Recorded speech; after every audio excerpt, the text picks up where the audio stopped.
Грузиците го нарекуваат стаклен замок. Замок од 50 милиони долари со поглед на Тбилиси, со аквариум за ајкули и хелиодром. Тоа е дом на милиардерот Бидзина Иваншвили, најбогатиот олигарх во Грузија и основач на владеачката партија Грузиски сон. Иванишвили is the real ruler. Тој е вистинскиот владетел во оваа земја. Тој поседува 1/3 од грузискиот БДП и своето богатство го стекна во Русија кон крајот на 90-тите. Тој се уште има интереси во Русија преку неговите офшор компании. И не само тој, туку и членовите на неговото семејство. Дали е можно или е реално да се очекува од таков поединец дека ќе направи се за Грузија да стане членка на НАТО и ЕУ? Мислам, не.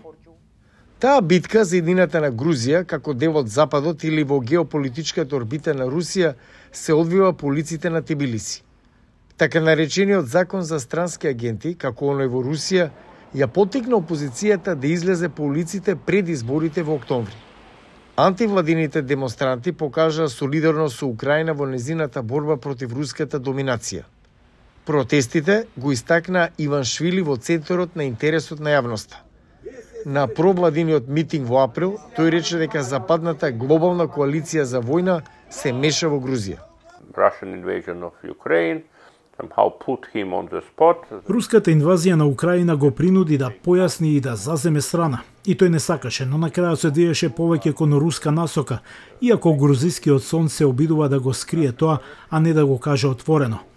Иваншвили донесе стратешка одлука дека Русија победува во оваа војна, така што ние треба да останеме со победникот, потенцијалниот победник, како што тој го виде тоа. Критичарите велат дека партијата Грузиски сон игра на картата на загриженост кај граѓаните.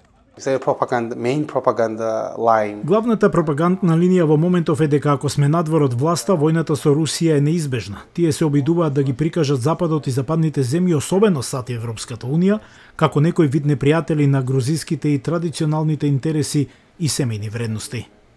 Владините поддржувачи ги негираат ваквите обвинувања. Главната цел на грузиската влада е да го одржи мирот. Опозицијата вели дека Западот требало да биде повнимателен кон вистинската лојалност од партијата на грузискиот сон. Тоа е недостаток на фокус, на внимание и генерално недоразбирање дека она што се случува со Грузија е дел од ова поголема конфронтација со Русија. Аналитичарите велат дека законот за странски агенти ги политизира помладите генерации кои се решени да принудат промена на власта на изборите во ноември. Други пак предупредуваат дека Иваншвили е итар политичар кој нема да се откаже од власта без борба.